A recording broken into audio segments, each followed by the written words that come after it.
নমস্কার বন্ধুরা, আমি ঋত্বিক আর আমাদের চ্যানেল ভবিষ্যৎ দৃষ্টিতে সকলকে স্বাগত। বন্ধুরা, বাস্তব জগতের এই ইঁদুর দৌড় বা বস্তুবাদী চিন্তাভাবনা কি আপনার মনকে ক্লান্ত করে তোলে?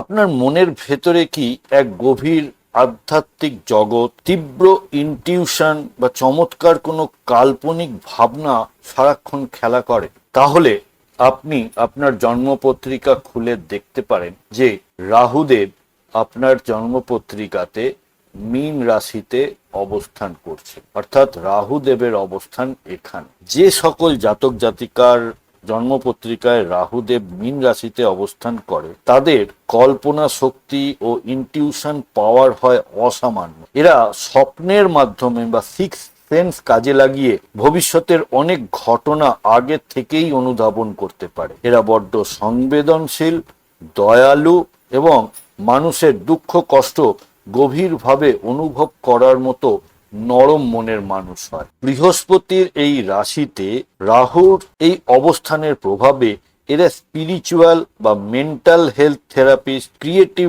ফিল্ম মেকিং বা আর্ট ডিরেকশন, মিউজিক বা কবিতা রচনা, ইম্পোর্ট এক্সপোর্ট বা ফরেন প্রজেক্ট এই ধরনের সেক্টরে কাজে অসামান্য সাফল্য অর্জন করে থাকে। তবে এদের মধ্যে না কিছু নেগেটিভ ব্যাপারও লক্ষ্য করা যায়, যেগুলি হলো এরা একটু বাস্তব থেকে দূরেই থাকে আর এদের মধ্যে না একটা এসকেপিস্ট মেন্টালিটি থাকে। যখনই কিছু একটা বেশ ঝামেলার মধ্যে পড়ে যায় এরা ঠিক ওখান থেকে পালিয়ে চলে আসে। একটা অজানা ভয় এদের মধ্যে কাজ করে আর এই ভয়ের কারণে এদের একটা ঘুমের ব্যাঘাত হয়। তাই গভীর রাতে অতিরিক্ত চিন্তা করা বা অদ্ভুত সব স্বপ্নের কারণে এদের ঘুমের সমস্যা দেখা যায়। আর একটা জিনিস হলো এরা বড্ড আবেগপ্রবণ হওয়াতে সব মানুষই না এদেরকে ঠকিয়ে চলে যায়, সহজে এরা প্রতারিত হয়। আপনিও যদি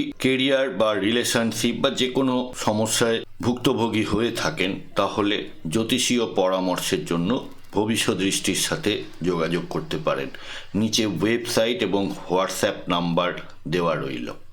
বন্ধুরা, ভিডিওর কন্টেন্ট ভালো লাগলে লাইক, কমেন্ট, শেয়ার করতে ভুলবেন না। আর এই ধরনের ভিডিও আরও দেখতে প্লিজ চ্যানেলটি সাবস্ক্রাইব করবেন। অনেক ধন্যবাদ।